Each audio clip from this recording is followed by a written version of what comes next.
Welcome to Stephen Speak, the podcast. This week's episode is about ghosts and ghouls.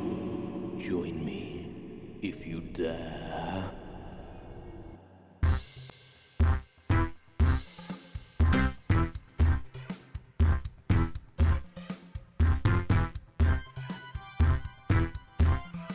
Welcome to Stephen Speak, the podcast. Unscripted prattle on everything and nothing.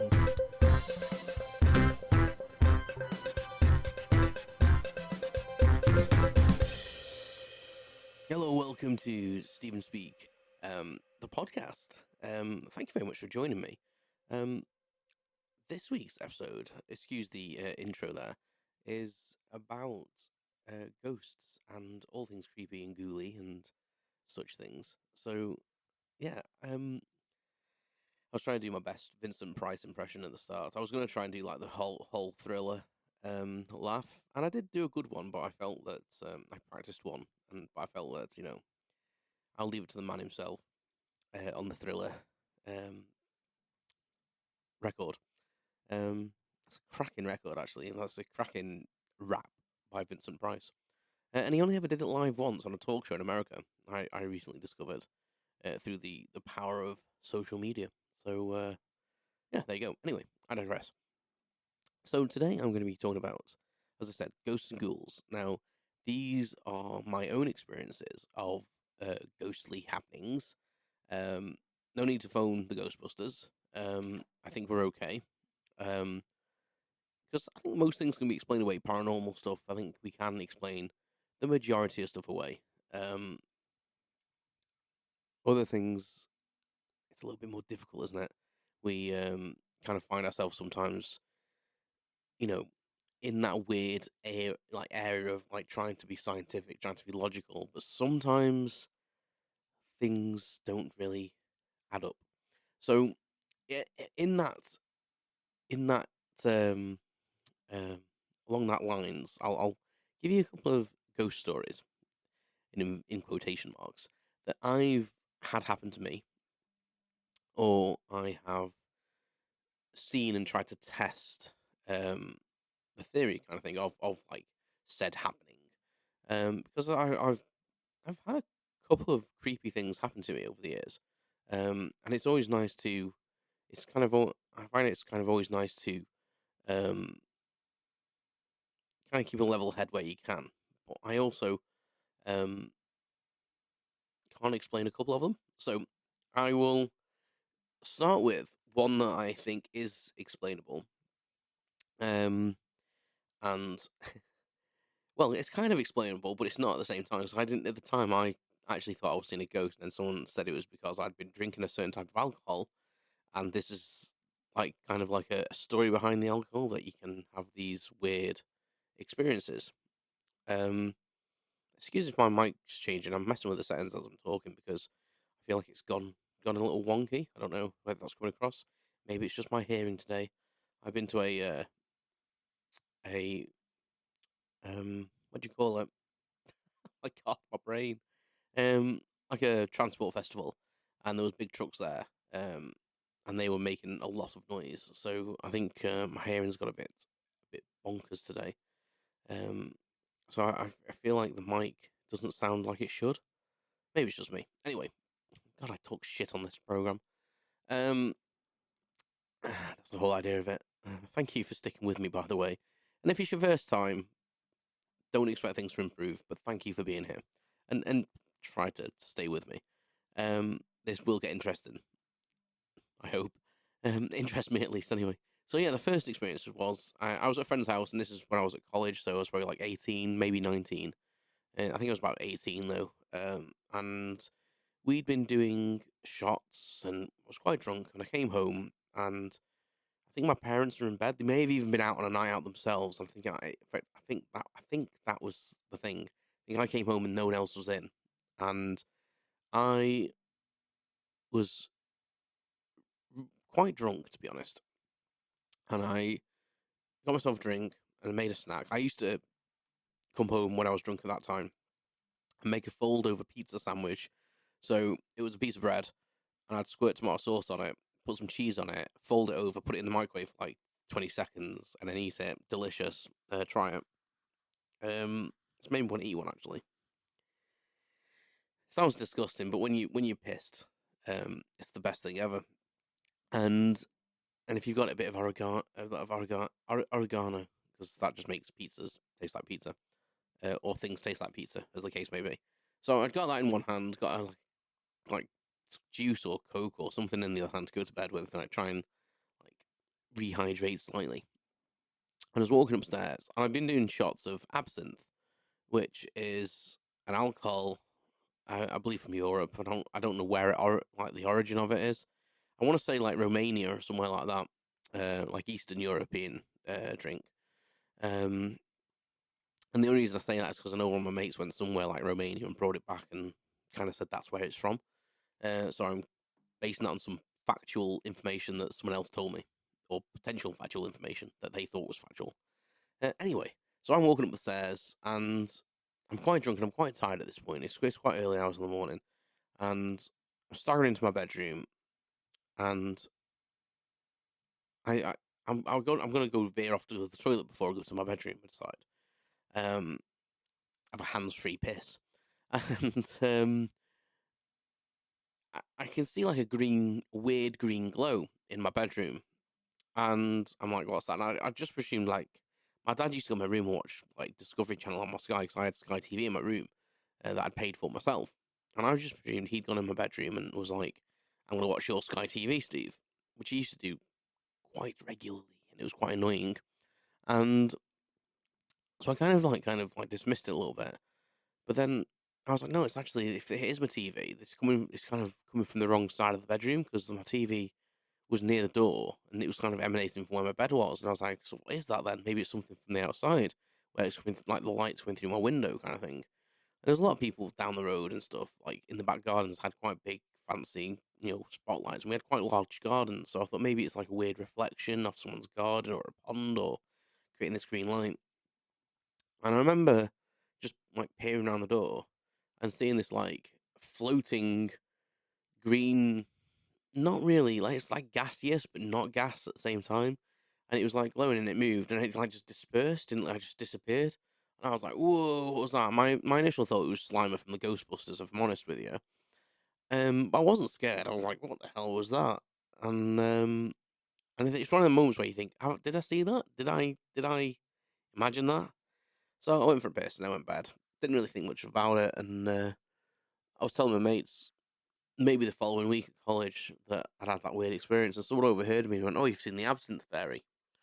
And I was like, "What's he on about?" And apparently, there's like a thing, and you know what? I've never even looked at this. I've just taken my friend's words for it, and there's a few other people who've said this as well, so maybe it is true. But apparently, there's a thing: if you drink too much absinthe or you have so much absinthe, you can see the Absinthe Fairy, um, which sounds ridiculous. But you see this green fairy float or this floating light. And they were like, "Oh, that's because you've drank absinthe and you've seen this light." And I'm like, "Really? I've no idea." And I can't remember looking back if I was aware of the absinthe fairy. I feel like I wasn't, and that's why I was a little bit like, "Oh God, yeah, well, that's mad." But I didn't really believe it. I thought there was uh, more of an explanation. Either I was half asleep, or another, like there was a weird light in the sky, or I don't know. I have no idea. I didn't feel like a ghost to me. Like it didn't feel particularly odd. But it may have been the absinthe fairy.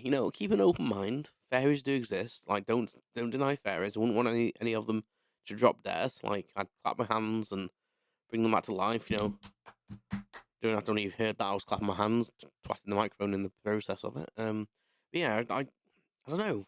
Does the absinthe fairy exist? Is that a stupid thing to say? I don't know. I do know it is a stupid thing to say, but this is an episode about ghosts. And do ghosts exist? Is there an ethereal plane? I really love the film Ghostbusters. That's another episode.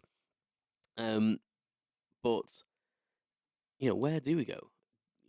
That's the thing. Like, no one knows where we go when we die, and if we do go somewhere, or we move on to another kind of plane, is there like is there like an intermediate plane? Can you get stuck in between? And I think that's the question, isn't it? Like, is there a way of getting kind of stuck in between this life and the next? And does that make you is that when you're a ghost? And I just think that's interesting, to be honest. I do believe in ghosts. I think ghosts potentially could exist. And even though I'm kind of like a man of science, I do believe like in some spiritual stuff. Um, and the only reason I think ghosts believe is because some of the other stories I'm going to tell you.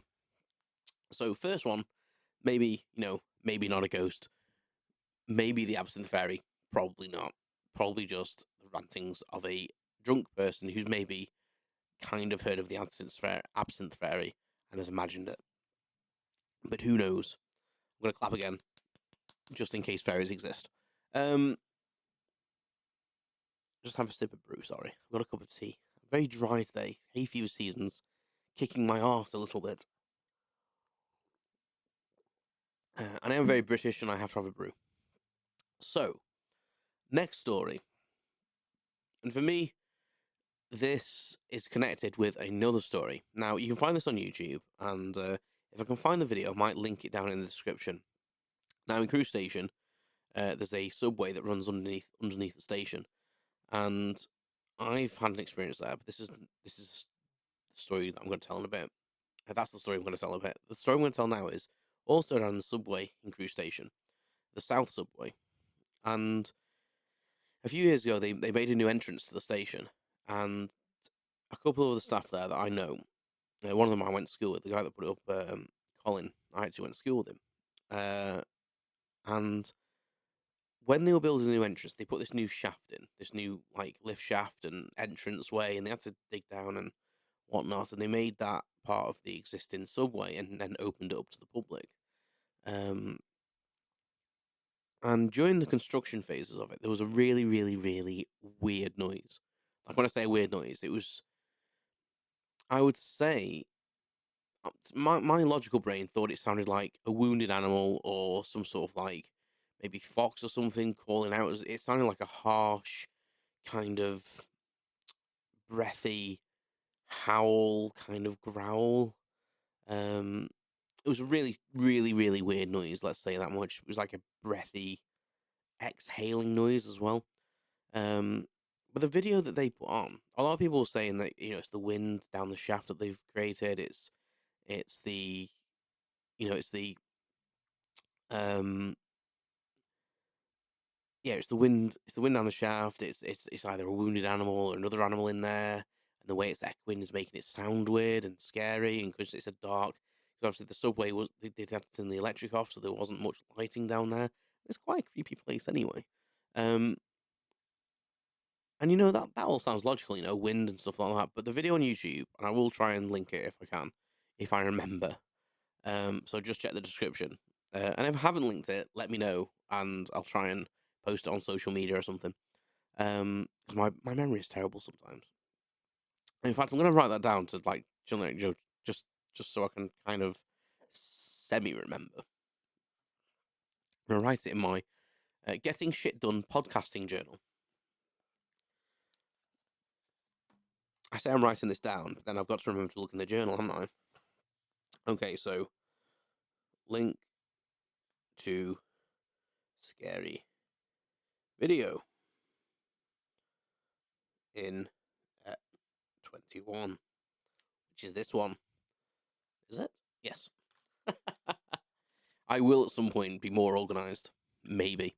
Yes, anyway, they decided to go down. It'd been happening for quite a while, like over the course of construction. So, um, one of the station staff, or a couple of station staff, and the guy that filmed it goes down, and they're stood recording it and videoing it, and it is a weird sound, and you can tell they're all a bit riled by it, and it's quite loud, and it gets louder and louder and louder, and I think it's Colin. I'm pretty sure it's Colin that uploaded this video, so I'll just say this person. This person decided to go under like the fencing that was like the construction fencing, so he bops underneath it, and he gets so far while he's filming, and the howling scream thing like just cuts off dead, as if, and it does appear as if the thing that's making this noise, if it is like an entity making the noise, sees him and stops making the noise. And I must admit, that is creepy. It does make you think, well, actually, why would the sound just suddenly stop? Um, so that one's a bit of a, I don't know. If you watch the video, it when the sound stops, he absolutely shits himself as well, because I think like anything, that your logical brain goes, why has it suddenly stopped? Has something seen me? And that's like, I feel like that's like quite a primal instinct then to fight or flight. And yeah, he was like, I'm getting out of here, kind of thing. Um, yeah, quite a weird video, that one.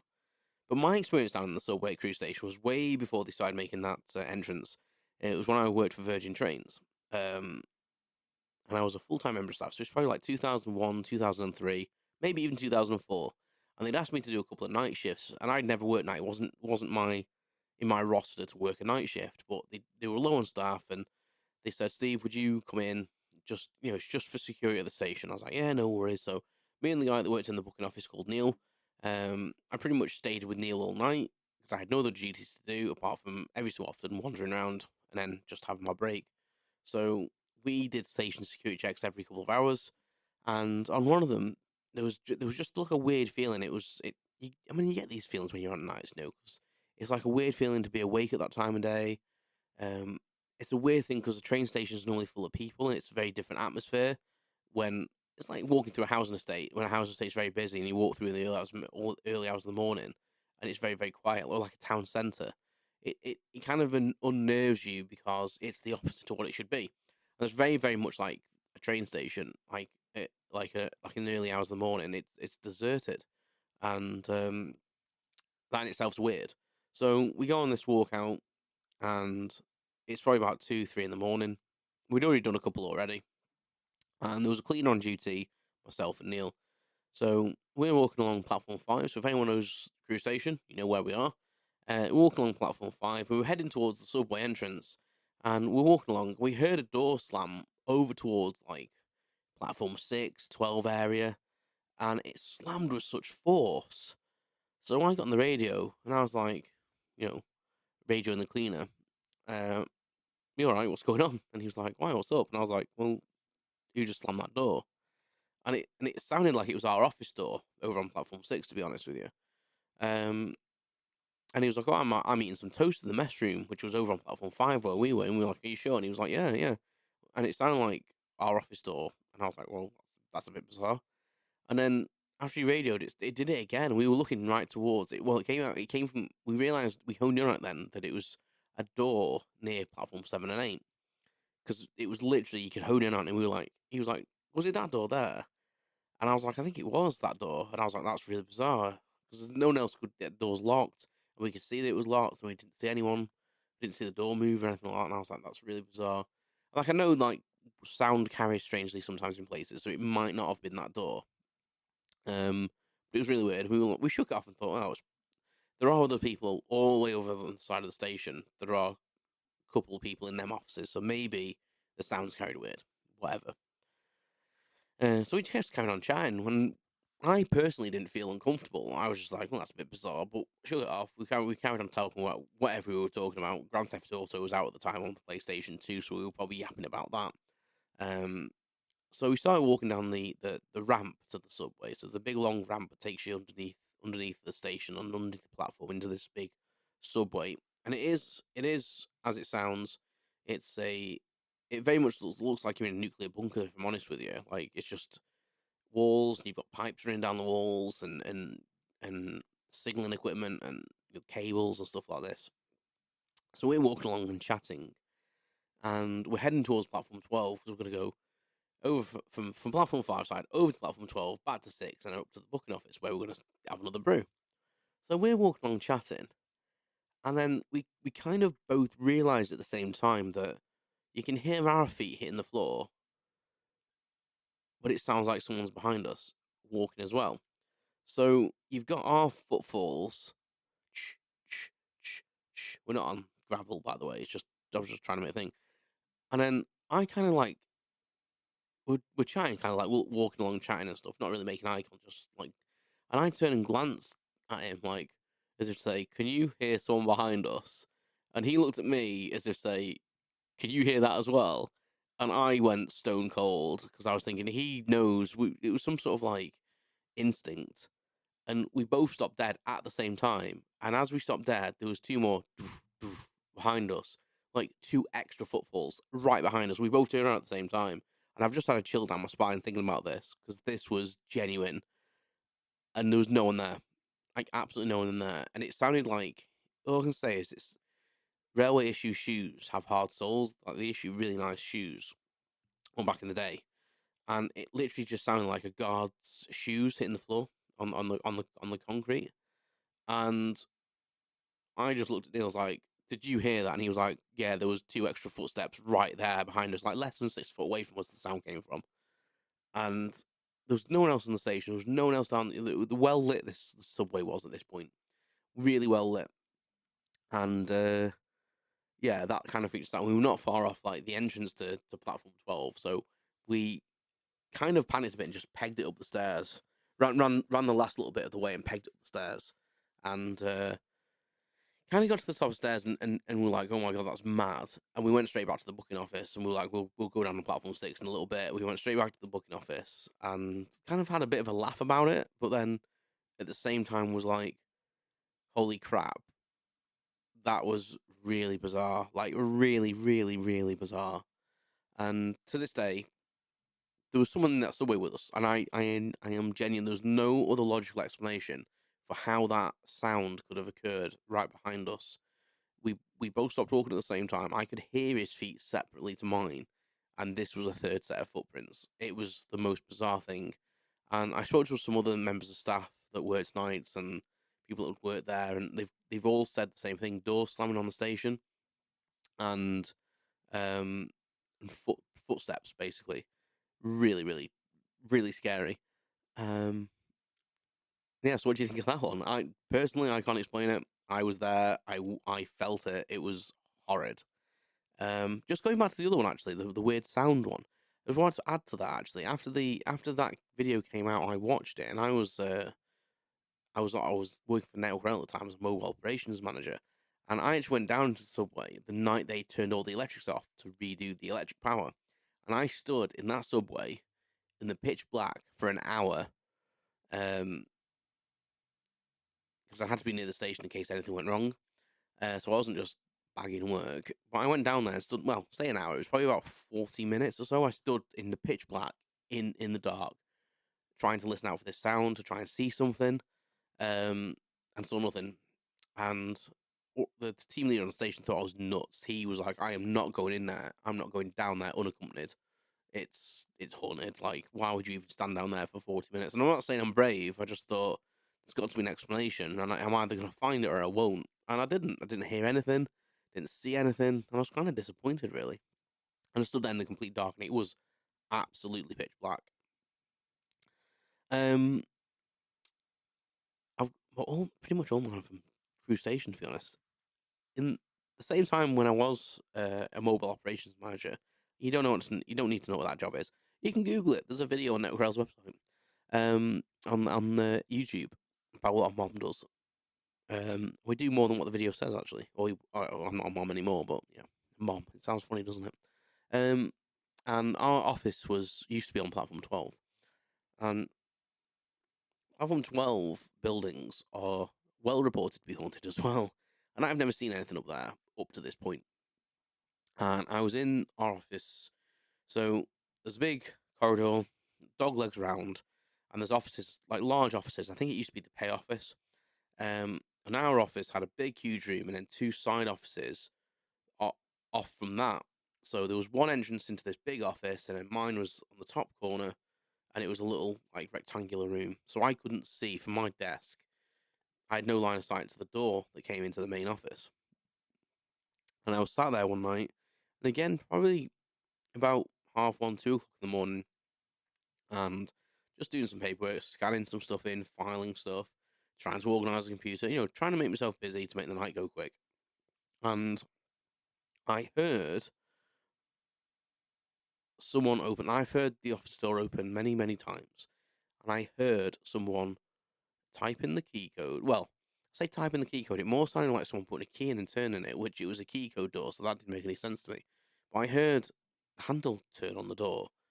The door opened because it opened with a bit of a squeak, and it rubbed the carpet, and I heard it slam shut, and I heard footsteps. So I get up and thinking, who the hell's that at 2 o'clock in the morning? I thought someone was like coming to, try and catch me out to make sure I was doing work or something. Um, so I leave my office. Actually, I didn't hear the door slam. I heard the door open and some footsteps. And as I left my office, as I peered out the door, I saw the door shutting, and there was no one there. But I heard footsteps down the corridor, but they were coming like towards me, and it was a big glass wall because it used to be the pay office. So it was a big glass wall. Then there was no one's figure behind that because you'd be able to see that the lights were on in the corridor. So I stupidly quickly went to the door to open it to see down the corridor, and there was no one there. And when I opened the door and went into the corridor, I it was freezing in there. And anyone that's known to work at Crewe Station, platform 12 was roasting all the time, all year round.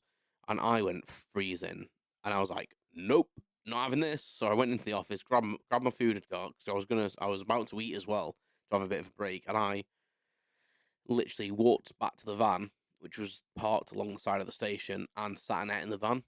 Because I was like, I am not staying in there tonight now. Like, I know I did go back about an hour and a half. I went to see a couple of signal boxes, then went back about an hour and a half, 2 hours later, and I turned every single light on. And I'm not one that's, I don't say I scare easily, but I was literally every single light was on in that bloody office. And then I said to a couple of people, and they were like, "Oh yeah, we've had that experience. We've heard someone come in the office and footsteps and stuff." And one of the stories I got told was they thought it was like one of the old guards that used to come in. They think it's like he's coming back to collect his wages. He comes to check on his wages. I don't know what it was. I don't know if that's the correct story or not. All I know is it was extremely scary and got my heart going. And I can't explain that. How can I explain that door slamming, that door shutting? There was no one there at all. There was no one that would have operated that door. There was no one in that corridor. The footsteps that I heard only carried on for like 4 or 5 paces. So unless someone suddenly made their feet quiet, I don't understand how that would have happened. Very, very bizarre. Um, yeah. So yeah, but there's quite a lot of people on the station that have seen different things in the subways. Um, some people have actually seen people, like shadows of people, with the same kind of sounds that I've said, like footsteps, etc., like that. So really, really, really strange. Um, and then like the you know um the what is the Absinthe Fairy? I forgot what the alcohol was called. The Absinthe Fairy can kind of explain away as maybe being drunk and maybe having some sort of seed planted in my head. I know, like we all know ghost stories and stuff, but I'm quite level headed when it comes to stuff like that, and I genuinely can't explain that away. Um, I've thought about it many, many times. Yeah, very, very, very peculiar. And I wasn't actually scared of the offices up there till then, because a lot of the other guys I worked with was, oh, you want to sit up there? It's really, they're really creepy when you sit up there. And I never found them creepy. Big, tall, Victorian building rooms, like they are quite imposing. And they're very, very empty and quiet at night, which again is like an unusual thing. But I always found it nice in there. I think it's because I had nice memories. My dad used to take me in there when I was a kid. I used to kind of feel very grown up because he used to take me to work with him to collect his pay and stuff like that. So I think that's why it's never really bothered me. And plus, I don't really have like a strong belief in ghosts or anything like that. So yeah, I don't think that's why it bothered me so much. But yeah, really, really, really strange. Um, yeah, I've got a couple of other stories, but I'll leave them for another time. Keep you wanting more. I've got some from the first house I bought. There was some strange happenings used to happen there, and they were more feelings though. But I will talk about them on another podcast. Um, Thank you very much for listening. I hope you enjoyed my recollection of some ghostly happenings. If you've had any ghostly happenings, let me know what you've had. It'd be interesting to find out what other people have had and experienced. But until then, I will speak to you soon and enjoy your week. Thank you. You've been listening to Stephen Speak the Podcast. Thanks for listening to my unscripted prattle on everything and nothing. Visit stevenspeak.com for updates, information, and my blog. You can follow more updates on social media at StevenspeakPC. Thanks very much, and I'll speak to you soon.